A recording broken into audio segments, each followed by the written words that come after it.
So, for head stroke, so ito yung pattern. Remember, 90 degrees palagi. Then, ginaglide. Then, smooth lang dapat ang hagod sa skin. Head stroke.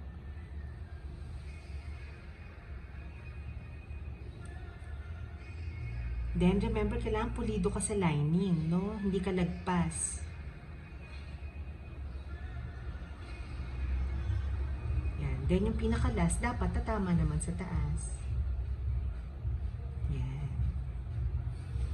Then, inverted V, pwedeng iniikot yung practice skin kasi umiikot ka naman sa tao.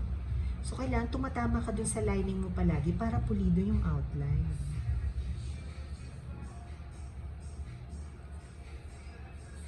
Then, another curved line.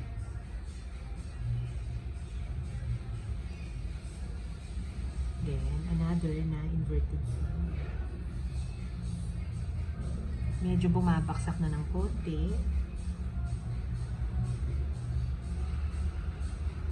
Kasi bumabaksak na yung hair.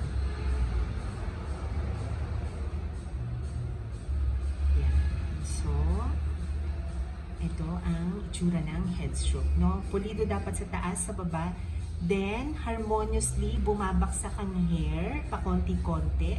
Then, dapat ang spacing mo maganda, halos pantay-pantay. And, ang hair stroke is pulido and smooth.